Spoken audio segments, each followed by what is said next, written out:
ba. Kaduna Electrical a yanzu ta ingantu. To mu je dai. Har Sokoto da birnin Kebbi da Zamfara ta. Jama'a assalamu alaikum, barkamu da kasancewa da ku a cikin shirin haske maganin duhu. Shirin da a kamfanin rarraba wutar lantarki na Kaduna ke kawo muku domin ilimantar da faɗakar da abokan hulɗa akan abubuwan da ya shafi wutar lantarki. Kamar kullum yau ma za mu fara muku da cikakkun labaru wanda Asma'u gwamna za ta karanto. Ga labarun da farko ga kanunsu. Kamfanin Kaduna Electric ya yi alkawarin tallafawa gwamnatin jihar Kaduna a fannin haɓaka zuba jari. Mahukunta kamfanin Kaduna Electric sun ziyarci asibitin 44 na Kaduna domin neman haɗin kai. Ga labarun daki-daki.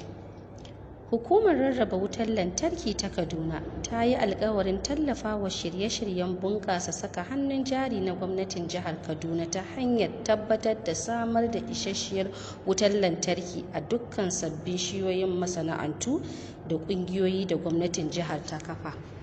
Babban jami'in kula da harkokin kasuwanci da tabbatar da kuɗaɗen shiga na Kaduna Electric, Alhaji Abubakar Jimeta ne ya yi alkawari a Kaduna a lokacin da ya jagoranci tawagar manyan ma'aikatan kamfanin a ziyarar aiki da ta kai su hukumar bunƙasa zuba jari ta jihar Kaduna.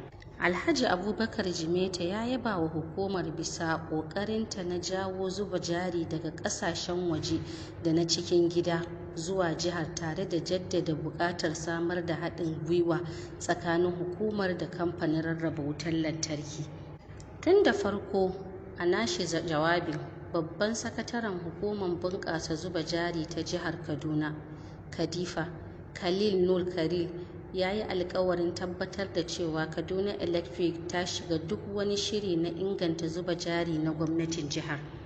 Haka kuma a kwanakin baya ne tawagar mahukunta kamfanin Kaduna Electric a ƙarƙashin jagorancin babban jami'in kula da harkokin kasuwanci da tabbatar da kuɗaɗen shiga, Alhaji Abubakar Jimeta, sun kai ziyara zuwa asibitin 44 da ke Kaduna domin neman haɗin kan ma'aikatansa akan ɗauki na gaggawa ga ma'aikatan da hatsari ya afka musu a bakin aiki. A yayin da yake jawabi ga jami'in asibitin 44, Alhaji Abubakar Jimeta ya bayyana cewa mu a Kaduna Electric mun fahimci rawar da asibitin 44 ke takawa wajen samar da ingantaccen kiwon lafiya ga al'umma, sabida haka muna buƙatan haɗin kai da ku. Babban daraktan kula da lafiya na asibitin 44, Kanal NS Onochukwu, a jawabinsa ya ce, dalilin kasancewarmu a nan shine yi wa al'umma hidima. Akan haka ya kamata mu iya haɗa kai tare da kula da ma'aikatanku. Yanzu kuma sai ku dakaci zantawa na musamman da muka yi da Malam Ibrahim Muhammad, shugaban fannin tantancewa na Kaduna Electric. Ga zantawar kamar haka. Malam Ibrahim, yanzu kamfanin rarraba wutar lantarki ta Kaduna tana rarraba mitoci ka'in da na'in. Wani irin ƙalubale kuke fuskanta? Shi wannan tsari na National Mass Metering Program shine tsarin da ake raba mitoci ga dukkan abokan sana'ar mu, wato kwastomomin mu kenan. Akwai kalubale iri-iri da muke fuskanta. Kalubale shine ta hanyar mita bypass, wato satar wuta ta hanyar zagaye mita.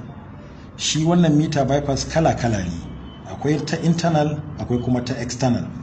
Shi ta internal yana faruwa ne idan an buɗe mita, an yanke communication line, wato wayoyin da suke sadarwa tsakanin wutar da ta shiga mita da wutar da ta fita. Akwai kuma ta wani hanya da ake sa ma mita wasu resistors a ciki don kada mita ta auna ainihin wutar da ta shiga mita. Ita kuma external bypass ana nufin ana hada wuta ne ta service cable da ya dauko wuta daga falwaya ya zo mita.